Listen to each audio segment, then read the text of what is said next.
love bagels. You love a bagel? Well, I knew it. I just knew he liked bagels. And I'm like, look at this one. So we brought the Big Daddy over. It's just sitting right here, too. The three of us will eat that later on. I'd like to eat it right now, but it'd be tough to talk. And we have some serious things to talk about with Schools First. Right. So serious. Hopefully one of our New Year's resolutions was not eating less bagels, because if that was the case. But we made some financial resolutions. So many people do, right? Many people do that. That's usually the time of year it comes up. And now we're talking about how those align with our goals and what we need to be thinking about as it relates to resolutions and finances, right? Yeah, absolutely. Love it. All right, let's dive right in. Let's start with some of the basics. Why building up some good financial habits are, well, important, but really hard, John. They're hard, yeah.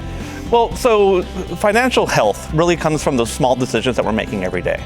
Just like if you go to the gym, you're not going to get fit after one workout, right? So that physical fitness. For financial wellness, it's about being consistent with and having positive habits. Now, those positive habits don't have to be time-consuming or complicated. It's just about being consistent. Okay. Love that. All right, let's get into some of these habits. Which ones, do you recommend? I mean, I'm sure you got a few habits for us here. The most important habit that someone could do is to start making financial check-ins as routine as checking their phone. Okay? So end each day with a 2-minute review of your account. This is going to help you spot any unauthorized transactions, and it's make you aware of where your money's going. Now, in those check-ins, when you're looking at your account, I would recommend taking a moment to categorize some of those spending habits.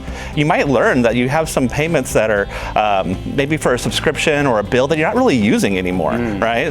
Those dollar amounts might be small, but they can add up to large numbers. Yeah, of course they can. All right, what about if we flip it over to the saving, less spending, more saving, Jonathan? More saving? What about some tips, habits that you want to see as it relates to saving? When it comes to saving, automation is going to be your best friend. All right, so you want to set up an automatic payment to go to your savings like you would a bill. You're doing your future self a savings, right? You're going to treat that like a non-negotiable expense, like it's your rent or your utilities. Okay. Even if it's something small. Let's say you start off with $50 a month. That is going to add up to $1,200 at the end of the year, plus any interest if you're getting paid twice a month, right? Yeah. So you got to put yourself first, and you got to treat that like any other expense that you have. Is that a hard thing to do to set up? No, it's very easy. Most institutions will offer that service online, self-serve. Of course, you can go in and they can do that for you, or even over the phone. Okay, nice. Good work. Making it easy. Making it easy indeed. What about any final tips who want to make this year one of their best?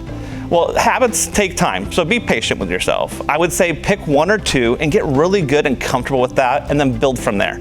At SchoolsFirst Federal Credit Union, we offer free financial access to free financial counselors as well as seminars. So check out our website at schoolsfirstfcu.org and get more info. Good work. All right, and for everyone out there who set these New Year's resolutions, the financial side of it, they're kind of falling off a little bit. Any suggestions for them? Just hang in there, maybe lower what they've been. Maybe they set that number too high, lower it a little bit. Well, I mean, I would say take a look at your spending, and it really comes down to mindful spending, right? You don't want to, if you're about to make a purchase, take a moment, pause, and ask yourself two questions. Is this a want or a need? And does this align with my financial goals down the road, right? If you're trying to save money for a house, then is buying that daily coffee really gonna help you achieve that financial goal, right? So it's not about being depriving yourself, it's just about being mindful and intentional. Yeah, I love that.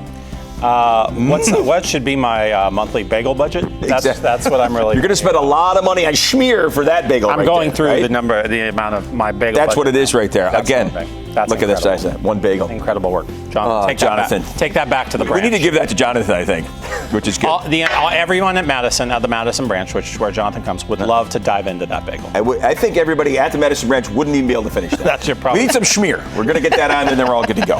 How many times are you going to say schmear today? Throughout the rest of the show, let's see if I can get 10 more in. SchoolsFirstFCU.org is where you can find them online. Jonathan, all his colleagues, appreciate you for coming in always, helping us make sure our resolutions are tight.